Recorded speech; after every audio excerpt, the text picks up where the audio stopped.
शुरू करते हैं, पहला क्वेश्चन लेते हैं। यहाँ पे हमारा पहला क्वेश्चन देखिए 2.39 का स्क्वायर माइनस 1.61 का स्क्वायर अपॉन में 2.39 माइनस 1.61। तो आपको क्या करना है, जब भी आपके सामने ऐसा क्वेश्चन आएगा आपको ये सोचना है कि कहीं इसमें कोई फार्मूला तो नहीं लग रहा है। वो कैसे पता करेंगे, तो आप देखेंगे कि कहीं कोई स्क्वायर की टर्म या कोई क्यूब की टर्म तो नहीं है। तो यहाँ पे देखिए स्क्वायर की टर्म है, तो फार्मूला बन रहा है ए स्क्वायर माइनस बी स्क्वायर। मतलब अगर हम इसको ए मान लें, अब हम इसको a बराबर 2.39 ले लें और b बराबर 1.61 ले लें, तो हम बोल सकते हैं कि ये क्वेश्चन क्या लिखा हुआ है, a square minus b square, और नीचे क्या लिखा हुआ है, a माइनस बी लिखा हुआ है। ठीक है, तो एक क्वेश्चन को हम डिटेल में सॉल्व करके देखते हैं, फिर हम उसी कंसेप्ट को अगले क्वेश्चन में लगाएंगे। तो देखिए ये फॉर्मूला क्या होता है, इसको जब आप खोलेंगे तो क्या हो जाएगा, a माइनस बी और ये हो जाएगा a प्लस बी, और नीचे देखिए आपके पास क्या टर्म चल रही है, a माइनस बी। तो अब आप देखिए a माइनस बी से a माइनस बी कैंसिल हो जाएगा, क्या बचेगा, a प्लस बी बचेगा। मतलब आपके पास जो आखिरी टर्म बची है वो क्या है, a प्लस बी है। अब a क्या है 2.39, तो 2.39 प्लस b क्या है 1.61, तो ये 1.61। अब आप इसे ऐड कर दीजिए, ऐड करेंगे तो देखिए यहाँ पे ये 61 है, ये 39 है, इन दोनों को जब आप ऐड करेंगे तो 1 बनेगा, तो 2 और 1 3 और 1 4, तो इसको जोड़ेंगे तो आंसर क्या आ जाएगा आपका 4। तो ये होगा आपका आंसर। तो इस क्वेश्चन का आंसर क्या होगा, ऑप्शन नंबर सी 4। तो ये तो हो गया डिटेल कि किस तरीके से क्वेश्चन सॉल्व होगा।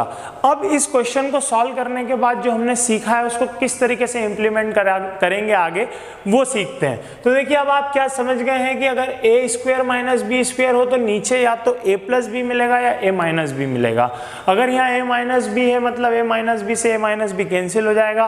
तो क्वेश्चन आपके सामने अगर ये आया तो आप क्या करेंगे, सीधे इस टर्म को उससे दिमाग में ही कैंसिल कर देंगे और आप समझ जाएंगे कि इन दोनों को जोड़ना है, क्योंकि a प्लस बी वाली टर्म अब आपके सामने रहेगी।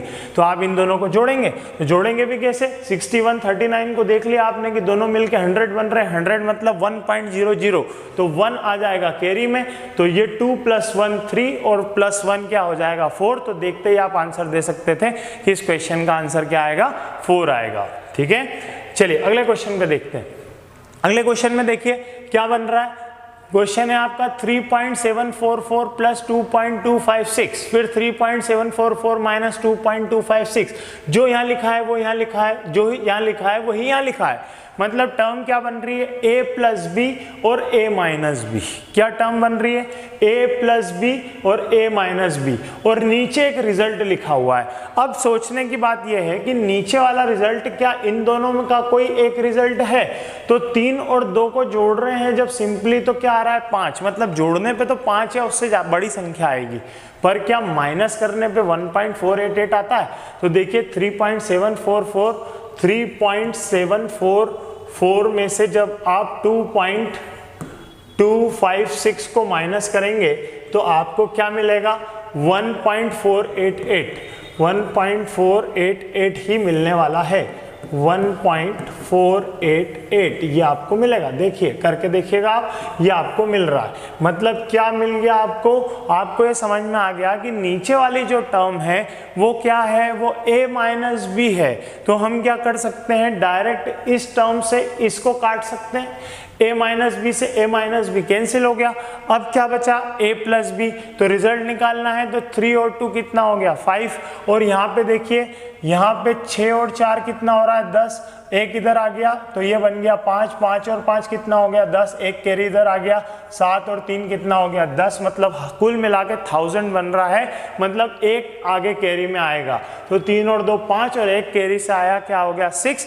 मतलब इसका आंसर आप देखते ही दे सकते हैं कि इसका आंसर क्या होगा 6 होगा। ठीक है, इस तरीके से अगर आपके दिमाग में फॉर्मूला